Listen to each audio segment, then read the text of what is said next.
Hello दोस्तों, नमस्कार। आज का सेशन ही बहुत ही शानदार ज़बरदस्त रहने वाला है। आज अपन बात करेंगे लाइव स्टॉक असिस्टेंट के बारे में। बहुत ही शानदार क्लास रहने वाली है। आपका फर्स्ट मॉडल पेपर रहने वाला है। कल अपनी पहली क्लास थी, आज सेकंड क्लास है। बहुत ही शानदार अच्छे तरीके से कल भी बहुत सारे बच्चों ने खूब अच्छा प्यार दिखाया और अच्छे से क्लास को पूरी कंप्लीट किया। खूब सारे बच्चों ने मैसेज किया, सर जी रेगुलर क्लास रखो। आज अपनी सेकेंड क्लास रहने वाली, बहुत ही अच्छे तरीके से रेगुलर क्लास लगेंगे। बस आपको पढ़ना होगा, रेगुलर पढ़ना होगा। ऐसा नहीं है कि आप एक दिन पढ़ रहे हो, 2 दिन पढ़ रहे हो और फिर क्लास को छोड़ रहे हो, ऐसा नहीं करना है। रेगुलर पढ़ना है। एग्जाम तक आपकी क्लास इसी सीरीज से चलाई जाएगी बहुत ही शानदार तरीके से।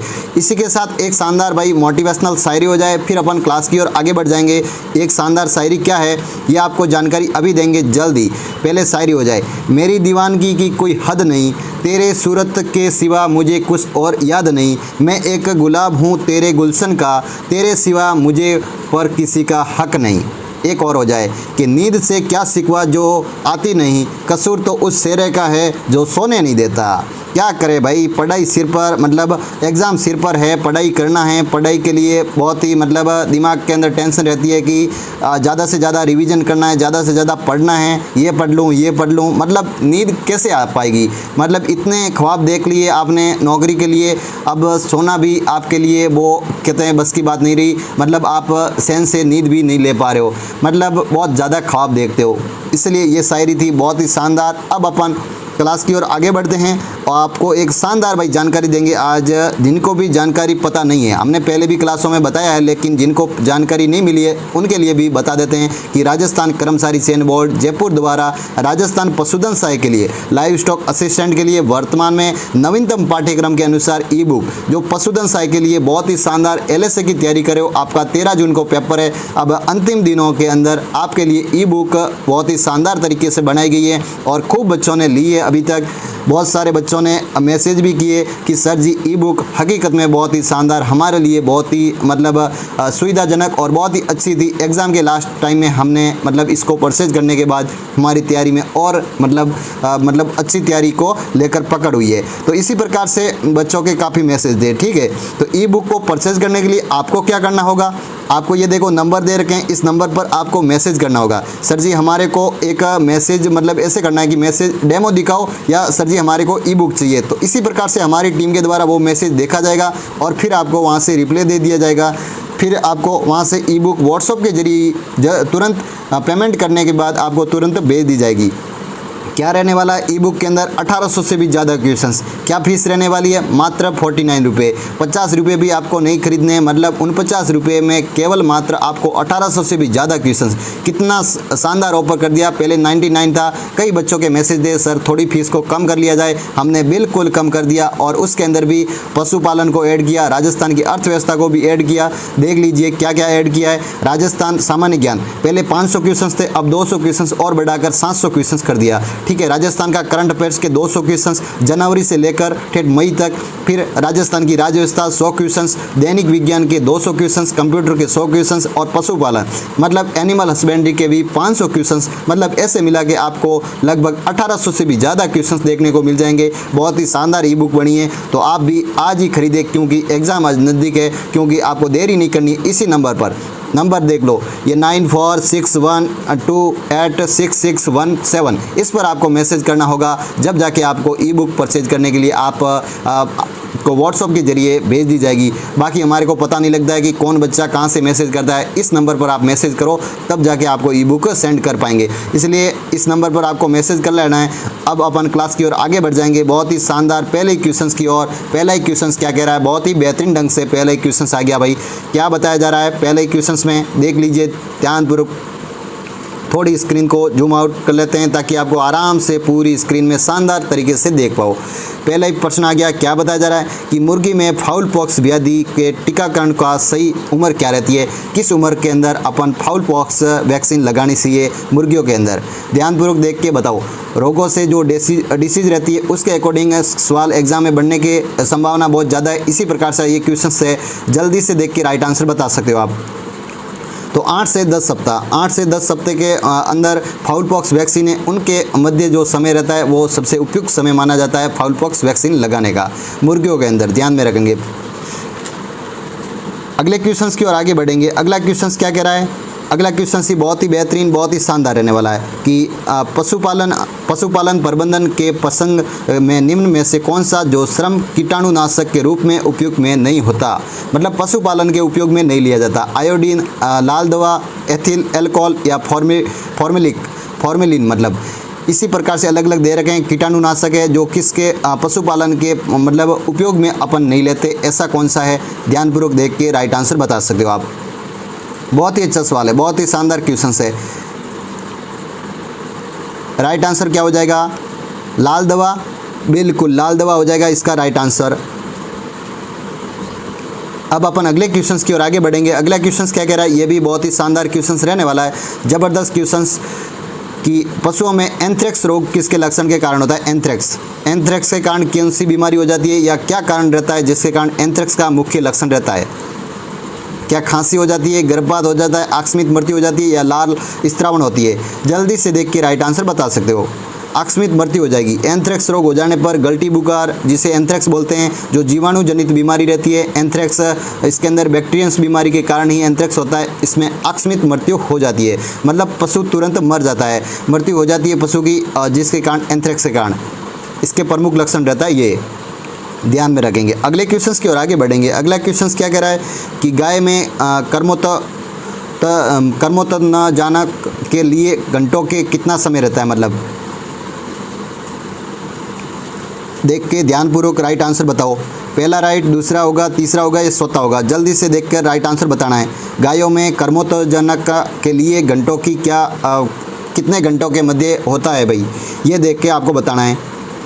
तो 12 से 24 घंटों के मध्य ये मतलब गायों के अंदर प्रक्रिया रहती है।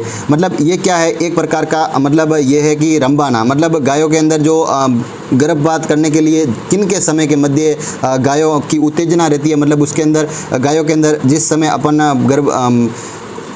गर्भदान करवाना चाहिए, तो ये समय रहता है 12 से 24 घंटे के मध्य। ये क्वेश्चंस के अंदर कह रहा है, आपको ये ध्यान में रखना है। अगले क्वेश्चंस की ओर आगे बढ़ेंगे। अगला क्वेश्चंस क्या कह रहा है? ये भी बहुत ही शानदार क्वेश्चंस है, बहुत ही ज़बरदस्त क्वेश्चंस है कि टोड दूध में क्रमशः कितने % में SNF होता है? भाई टोड दूध रहता है, इसमें SNF और वसा का परसेंटेज कितना रहता है? पहले तो वसा कितनी रहती है, फिर SNF के कितना रहता है? कुल घुलनशील ठोस पदार्थ।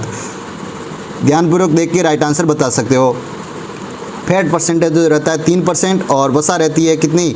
8.5%। 8.5% SNF रहता है, कुल घुलनशील ठोस पदार्थ, और वसा कितनी रहती है? 3% रहती है। टोड दूध रहता है उसके अंदर, ध्यान में रखेंगे। अगले क्वेश्चंस की ओर आगे बढ़ेंगे। अगला क्वेश्चंस क्या कह रहा है? ये भी बहुत ही बेहतरीन ढंग से अच्छा क्वेश्चंस आ गया भाई, बहुत ही शानदार क्वेश्चंस है कि गाय में साधारणतः ताज़ा दूध, जो मीठे दूध रहता है, उनका pH कितना रहता है? भाई ताज़ा दूध रहता है, अपने घरों में उपयोग में लेते हैं, जो गाय भैंस का उनका दूध रहता है, तो उसके अंदर pH की मात्रा कितनी रहती है? जो pH के अकॉर्डिंग आपको बतानी है दूध के अंदर। ध्यानपूर्वक देख के राइट आंसर बता सकते हो। अच्छा क्वेश्चन है, बहुत ही शानदार क्वेश्चन है। राइट आंसर क्या हो जाएगा? 6 का राइट आंसर हो जाएगा 6.4 से 6.6, मतलब 6.4 से 6.6 pH के मध्य ताज़े दूध का pH रहता है, ये ध्यान में रखना है। बहुत ही शानदार अच्छा क्वेश्चन था। अगले क्वेश्चन की ओर आगे बढ़ेंगे। अगला क्वेश्चन ही बहुत ही बेहतरीन अच्छा क्वेश्चन है कि साधारणतः घी में सैफोनिकेशन के मान को कम नहीं होना चाहिए, मतलब कितने से इनका मान कम नहीं होना चाहिए? ये संख्या दे रखी है, इस संख्या से कम नहीं होना चाहिए। सैफोनिकेशन जो घी के अंदर होता है, इनसे इनका मान कम नहीं होना चाहिए। कितने से कम नहीं होना चाहिए? ध्यानपूर्वक देख के राइट आंसर बता सकते हो। 220 इसका राइट आंसर हो जाएगा। 220 से कम नहीं होना चाहिए किसके अंदर? घी के अंदर सैफोनिकेशन का मान कम नहीं होना चाहिए, 220 से कम नहीं होना चाहिए, नहीं तो घी क्या हो जाएगा? खराब हो जाएगा। अगले क्वेश्चंस की ओर आगे बढ़ेंगे। अगला क्वेश्चंस क्या कह रहा है? अगला क्वेश्चंस बहुत ही बेहतर है भाई कि बछड़े में आहार जो स्वरूप खीस रहता है, उसका प्रमुख कार्य क्या रहता है? खीस का आपने खीस को खूब पढ़ रखा होगा, क्योंकि खीस दूध जो गाय मतलब गाय भैंस जो सर्वप्रथम ब्याती है उस समय मतलब सर्वप्रथम दूध रहता है, वही खीस कहलाता है, जो बछड़ों को पिलाने के लिए उपयुक्त माना जाता है। तो रोग प्रतिरोधक और सशक्त बनाने के लिए बछड़ों को पिलाया जाता है, उसी कहा जाता है खीस। ये ध्यान में रखेंगे, इसका सी ऑप्शन राइट होगा। रोग प्रतिरोधक क्षमता बढ़ाता है, ठीक है, सशक्त करता है बछड़ों को, मजबूती प्रदान करता है उनके अंदर। अगले क्वेश्चंस की ओर आगे बढ़ेंगे। अगला क्वेश्चंस क्या कह रहा है कि करीम निकालने हेतु दूध के अंदर तापक्रम को कितने डिग्री सेल्सियस रखते हैं भाई। करीम निकाल दी, उसके बाद दूध का तापक्रम हो गया, वो कितने डिग्री सेल्सियस में रखेंगे तब जाके दूध का सेल्सियस हो जाएगा। क्या 10 डिग्री, 20 डिग्री, 30 डिग्री या 40 डिग्री। ध्यानपूर्वक देख के राइट आंसर बता सकते हो। राइट आंसर क्या हो जाएगा, 40 डिग्री सेल्सियस पर ही तापक्रम पर आपको क्या करना चाहिए, क्रीम को निकालकर दूध को तापक्रम के अनुसार सेल्सियस में रखना चाहिए। 40 डिग्री सेल्सियस इसका राइट आंसर हो जाएगा। अच्छा क्वेश्चन से बहुत ही साथ साथ में आपको कमेंट सेक्शन के माध्यम से उत्तर भी साथ साथ में बताना, ताकि आपको क्लास अच्छे से समझ में आए और क्लास के साथ साथ में ही आपको क्लास याद हो जानी चाहिए। बाद में देखने की झंझटमारी होनी नहीं चाहिए, क्योंकि एक बार क्लास को देखा तुरंत बाद में मतलब केवल रिवीजन करने की आवश्यकता है तो वो कर लेना। बाकी एक बार पढ़ने के बाद आपका लगभग 70 से 80% मतलब क्वेश्चंस आपको आराम से याद हो जाने चाहिए। ठीक है, क्लास के साथ साथ में भैंस के अंदर जाफराबादी जो विशुद्ध रूप से कहाँ पर पाई जाती है, मुख्यतः किस क्षेत्र में पाई जाती है जाफराबादी भैंस। ध्यानपूर्वक देख के राइट आंसर बता सकते हो। आपको ऑप्शन दे रखे हैं, उसके अकॉर्डिंग बताना है कि जाफराबादी भैंस कहाँ पर पाई जाती है। काठियावाड़ गुजरात के अंदर, काठियावाड़ गुजरात के अंदर पाई जाती है भाई जाफराबादी भैंस। जाफराबादी कहाँ पाई जाती है, काठियावाड़ गुजरात के अंदर पाई जाती है। अगले क्वेश्चंस की ओर आगे बढ़ेंगे। अगला क्वेश्चंस क्या कह रहा है कि गिर गाय की उत्पत्ति स्थान कौन सी है भाई। गिर गाय कहाँ की है, गिर गाय कहाँ की है, गुजरात, राजस्थान, हरियाणा या उत्तर प्रदेश। गुजरात की गिर कहाँ की है, जो गिर मतलब वन है वहाँ जो अपने गुजरात का आसपास का क्षेत्र जिसे कहते हैं कि भाई मतलब वहाँ का क्षेत्र है, उस हिसाब से मतलब गुजरात के स्टेट के अंदर गिर गाय की मुख्य उत्पत्ति स्थान मानी जाती है। कच्छ के रण में, ये देखो कच्छ के रण के आसपास मतलब ये पाई जाती है। ठीक है, ये भी ध्यान में रखना। अगले क्वेश्चंस की ओर आगे बढ़ेंगे। अगला क्वेश्चंस क्या कह रहा है, ये भी बहुत ही शानदार क्वेश्चंस है कि मालवी नस्ल की उत्पत्ति स्थान कहाँ की है भाई। मालवी नस्ल कहाँ की है, ये मालव न करके मालवी पढ़ना है आपको। ठीक है, मालवी एक गाय की नस्ल है, वो कहाँ की है ये ध्यान में रखना है।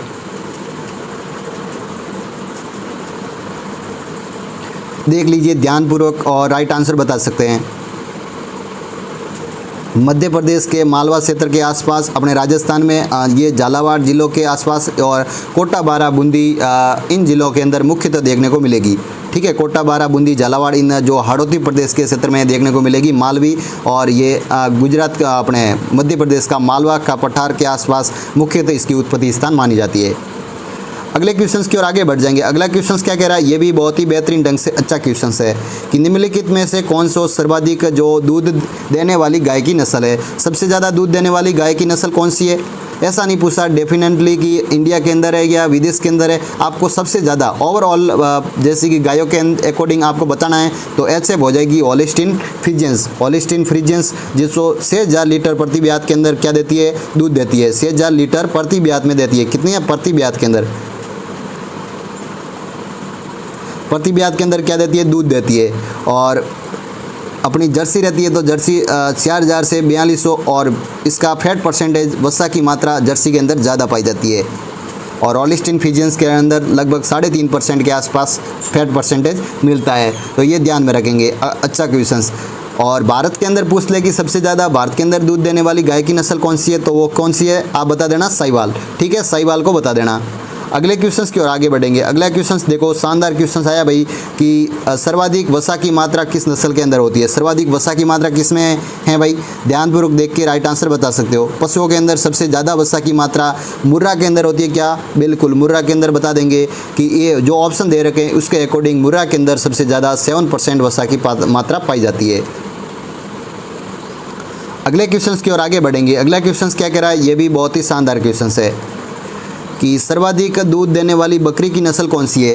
जो सर्वाधिक दूध देती है वो बकरी की नस्ल कौन सी है, जमुनापरी। कौन सी परी, जमुनापरी, जो दूध उत्पादन प्रोडक्शन में सबसे ज़्यादा बकरियों में सबसे ज़्यादा मानी जाती है। इसका सबसे ज़्यादा दूध के लिए उपयोग में मतलब लिया जाता है और सबसे ज़्यादा दूध उत्पादन देती है। लगभग 3.5 लीटर के आसपास दूध देती है, 3.5 से 4 लीटर के आसपास। ठीक है, ये ध्यान में रखेंगे। और इसके बारे में और जानकारी बता दें तो इसके घड़ी के पेंडुलम की तरह कान होते हैं, और पीछे की ओर जो फीदर्ड जो घने बाल होते हैं पीछे की टांगों के आसपास, जिसे फीदर्ड कहा जाता है। ये भी ध्यान में रखेंगे। अच्छा क्वेश्चंस बनता है। अगले क्वेश्चंस की ओर आगे बढ़ेंगे। अगला क्वेश्चंस क्या कह रहा है कि राजस्थान में सबसे फाइन मतलब कारपेट बनाने के लिए पैदा की जाने वाली भेड़ की नस्ल कौन सी है। मतलब भेड़ की नस्ल बताना है जो सबसे मतलब फाइन यानी अच्छा जो कारपेट बनता है जिन भेड़ से, वो भेड़ की नस्ल कौन सी है। 16 का राइट आंसर क्या हो जाएगा, सोगला। सोगला से ध्यान में रखना, सोगला क्या है, शौक की नस्ल देती है। मतलब वस्त्र बनाने के लिए, फाइन कारपेट बनाने के लिए, बहुत ही अच्छे वस्त्र बनाने के लिए सबसे महीन और धागेनुमा मतलब उनसे ऊन प्राप्त होती है और वो होती है सोगला, जो शेखावटी क्षेत्र में पाई जाती है। सुरू, चिकर, झुंझुनू ये जिले मुख्यतः रहते हैं, ये ध्यान में रखना। अगले क्वेश्चंस की ओर आगे बढ़ेंगे। अगला क्वेश्चंस क्या कह रहा है, ये भी बहुत ही शानदार क्वेश्चन है भाई। 17वां क्वेश्चंस क्या बताया जा रहा है कि कौन सी बीमारी जो मुर्गियों की है, ये बताना है। ये बीमारी दे रखी अलग अलग, जिसमें से कौन सी मुर्गियों की बीमारी है। BQ, रानीखेत, HF या FMD। नहीं जी, इसमें केवल रानीखेत ही राइट होगा, क्योंकि रानीखेत एक मुर्गियों की बीमारी है। बाकी तो सभी पशुओं के, गाय भैंस के अंदर मुख्यतः ये बीमारी रहती है। BQ है, HF है, जैसे हेमोरेजिया सेप्टिसेमिया बोलते हैं, फूड एंड माउथ डिसीज़ है, ये खुरपका मुखबका बोलते हैं, ये गाय भैंस में होती है। ठीक है, तो रानीखेत बीमारी होती है, ये वायरस जनित बीमारी है। पैरामिक्सो वायरस होता है जो मुर्गियों के अंदर मुख्यतः पाई जाती है। ठीक है, ये ध्यान में रखेंगे। अगले क्वेश्चंस की ओर आगे बढ़ जाएंगे। अगला क्वेश्चंस क्या कह रहा है, ये भी बहुत ही बेहतरीन ढंग से अच्छा क्वेश्चंस है, बहुत ही शानदार क्वेश्चंस है कि दूध बुखार किसकी कमी के कारण होता है। दूध बुखार के कारण क्या हो जाता है भाई, प्रोटीन की कमी होती है, वसा की, कैल्शियम की या पोटेशियम की, किसकी कमी के कारण दुग्ध बुखार होता है भाई। ये एक मेटाबॉलिक बीमारी है भाई, मेटाबॉलिक बीमारी है जो कैल्शियम की कमी से कारण, किसके कारण, कैल्शियम की कमी के कारण ही जो दुग्ध बुखार की मतलब कमी हो जाती है, कैल्शियम के कारण, जिससे कारण कैल्शियम बोरोग्लूकोनेट के वो बाटले रहते हैं जो वो भी चढ़ाए जाते हैं पशुओं के अंदर। ठीक है, उनके बाटले पशुओं के अंदर चढ़ाए जाते हैं, जिस कारण पशुओं को अच्छी से मतलब सेहत में आते हैं और पशु आराम से चढ़ने लगता है। नहीं तो पशु क्या है, लेट जाता है और पीछे की तरफ टांगे करके ऐसा लगता है कि पशु की मृत्यु हो गई है। तो दुग्ध बुखार के कारण ये भी पशुओं के अंदर कैल्शियम की कमी हो जाती है। अगले क्वेश्चंस की ओर आगे बढ़ेंगे। अगला क्वेश्चंस क्या कह रहा है भाई, ये भी बहुत ही शानदार क्वेश्चंस है। किस बीमारी को बचाव के लिए टीके लगाए जाते हैं, किस बीमारी के बचाव के कारण टीके लगाए जाते हैं, इसके बारे में बताओ। बचाव के लिए टीके लगाए जाते हैं SS हिमोरेजिया सेप्टिसेमिया, इनके बचाव के लिए टीके लगाए जाते हैं। 19वें का राइट आंसर D हो जाएगा भाई। अच्छा क्वेश्चन है, D इसका राइट आंसर होगा। और जिन्होंने भी अभी तक हमारे चैनल को सब्सक्राइबर नहीं किया है तो एक बार चैनल को सब्सक्राइबर ज़रूर करके आ जाना, क्योंकि सब्सक्राइबर करने से आपको रेगुलर क्लास दे पाएंगे और रेगुलर पढ़ा पाएंगे, ताकि ज़्यादा से ज़्यादा बच्चे जुड़ेंगे तब जाके क्लासें लेना संभव होता है। तो आप एक बार चैनल को सब्सक्राइबर कर दे, अपनी क्लास को लाइक कर दे और अपने साथियों के साथ मन आए तो शेयर कर दो। नहीं तो आप तो पढ़ाई में मस्त रहो, ध्यानपूर्वक पढ़ाई करो और रेगुलर क्लास में जुड़ा करो, ताकि आपको पढ़ने में कोई कसर नहीं छोड़ी जाए और रेगुलर पढ़ाया जा सके। बहुत ही शानदार तरीके से पढ़ाएंगे भाई। ई बुक को परचेज करना चाहो तो आपको व्हाट्सअप नंबर देखो जारी कर दिया, वहाँ जाकर आप मैसेज कर लेना, आपको परचेज करवा देंगे। ठीक है, कोई दिक्कत नहीं होगी किसी को। निम्न में से कौन सी दवा जो पशुओं को विरेचक के रूप में, कार्य के रूप में दी जाती है, विरेचक के रूप में, ये बताना है आपको। 20वें का राइट आंसर हो जाएगा अरंडी का तेल। अरंडी के तेल को अपन विरेचक के रूप में प्रयोग में लेते हैं दवा को। ठीक है, ध्यानपूर्वक देख के राइट आंसर बताएंगे। अगले क्वेश्चन की ओर आगे बढ़ेंगे। अगला क्वेश्चन क्या कह रहा है, ये भी बहुत ही शानदार क्वेश्चन है कि कौन सी दवा जो जीवाणुरोधक में काम में ली जाती है भाई, जीवाणुरोधक के रूप में काम में लेते हैं, कौन सी दवा है। फिनाइल है, अरंडी का तेल है, कपूर है या एल्कोहल है। 21वें का राइट आंसर बताना है। राइट आंसर हो जाएगा फिनाइल। फिनाइल को जीवाणुरोधक के रूप में काम में लेते हैं। जीवाणुरोधक के रूप में कौन से काम में लेते हैं, फिनाइल को काम में लेते हैं जीवाणुरोधक के रूप में। अच्छा क्वेश्चन था, बहुत ही शानदार क्वेश्चन। अगले क्वेश्चंस की ओर आगे बढ़ेंगे। अगला क्वेश्चंस क्या कह रहा है, ये भी बहुत ही शानदार क्वेश्चंस है। एक दिन में मुर्गी को सूजे में कौन सी बीमारी का टीका लगाया जाता है। मतलब एक दिन की मुर्गी है, उसके सूजे में जो बीमारी के लिए कौन सा टीका लगाया जा सकता है, ये बताना है आपको। 22वें का रानीखेत, जो एक दिन की मुर्गी रहती है उसके सूजे के अंदर कौन से टीके का टीका लगाया जाता है। तो रानीखेत जो बीमारी रहती है उसके अंदर टीका लगाया जाता है, जो एक दिन की मुर्गी रहती है। ध्यान में रखेंगे। अगले क्वेश्चंस की ओर आगे बढ़ेंगे। अगला क्वेश्चंस क्या कह रहा है, ये भी बहुत ही शानदार क्वेश्चंस रहने वाला है। भैंस की कौन सी नस्ल जिसकी उत्पत्ति स्थान गुजरात में है भाई, भैंस की नस्ल बताना है और गुजरात में उसकी उत्पत्ति स्थान है। 23वें का राइट आंसर बताना है आपको। जाफराबादी, बिल्कुल जाफराबादी इसका राइट आंसर हो जाएगा। जाफराबादी जो नस्ल है, जो भैंस की उत्पत्ति स्थान है भाई जाफराबादी, ठीक है। गुजरात के अंदर जाफराबादी नस्ल पाई जाती है, ठीक है, ये भी ध्यान में रखना। अगला क्वेश्चन क्या कह रहा है कि नीला तोता के उपयोग में कार्य पशुओं के लिए किस कार्य के लिए उपयोग में किया जाता है भाई? नीला तोता का उपयोग किसके लिए किया जाता है भाई? उत्तेजक के रूप में, कृमिनाशक के रूप में, विरेचक के रूप में या जीवाणुनाशक के रूप में? 24वें का राइट आंसर क्या हो जाएगा? कृमिनाशक के रूप में, बिल्कुल कृमिनाशक के रूप में ही काम में लेते हैं भाई। नीले तोते का प्रयोग कृमिनाशक के रूप में लेते हैं। अगले क्वेश्चंस की ओर आगे बढ़ेंगे। अगला क्वेश्चंस क्या कह रहा है, ये भी बहुत ही बेहतरीन ढंग से अच्छे क्वेश्चंस है कि मेहसाणा नस्ल किन दो नस्लों के संकरण से तैयार हुई है भाई? मेहसाणा नस्ल है जो किन दो नस्लों से संकरण से तैयार हुई है, मतलब किन दो नस्लों से? अलग अलग नस्लें दे रखी, इसे को आपको ध्यान में रखकर राइट आंसर बताना होगा। 25वें में हो जाएगा मुर्रा प्लस सुरती, M×S। देखो इसी प्रकार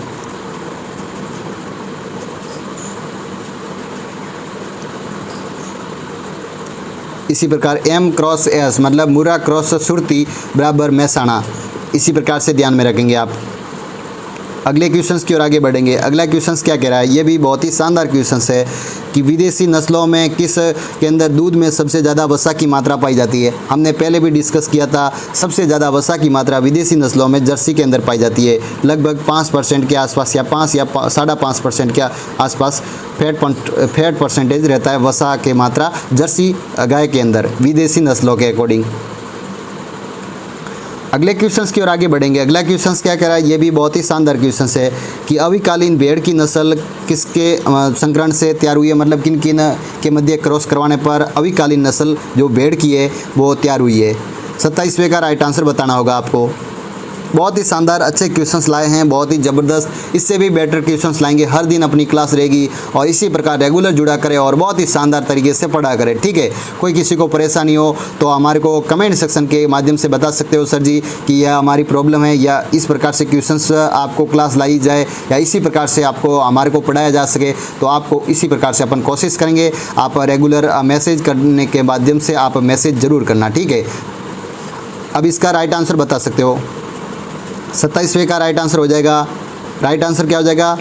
मालपुरा प्लस रेम्बुलेट, मालपुरा प्लस रेम्बुलेट के संकरण से ही अविकालीन नस्ल प्राप्त हुई है भाई, ध्यान में रखेंगे। अच्छा क्वेश्चन था। अगले क्वेश्चंस की ओर आगे बढ़ेंगे। अगला क्वेश्चंस क्या कह रहा है, ये भी बहुत ही बेहतरीन ढंग से कि दराती सिंह किस नस्ल के अंदर पाए जाते हैं? दराती नुमा सिंह रहते हैं, सिकल सेल हांसियाकार सिंह वो रहते हैं सुरती के अंदर, ध्यान में रखेंगे। कौन सी नस्ल? सुरती के अंदर। अगले क्वेश्चंस की ओर आगे बढ़ेंगे। अगला क्वेश्चंस क्या कह रहा है, ये भी बहुत ही शानदार क्वेश्चंस है कि पशुओं में आयु की गणना को ज्ञात करते समय मतलब अपन को किस के ध्यान में रखना चाहिए? दांतों को देखकर, चमड़ी को देखकर, खुर को देखकर या पूंछ को देखकर? ये अपने कल भी क्वेश्चंस किया था। दांतों द्वारा उपयुक्त विधि मानी जाती है पशु की आयु गणना ज्ञात करने में। अगले क्वेश्चंस की ओर आगे बढ़ेंगे। अगला क्वेश्चंस क्या कह रहा है, ये भी बहुत ही शानदार क्वेश्चंस है। किस नस्ल के अंदर भैंस के अंदर सिर पर टीका होता है भाई? सिर पर टीका होता है वो किसके अंदर होता है भाई?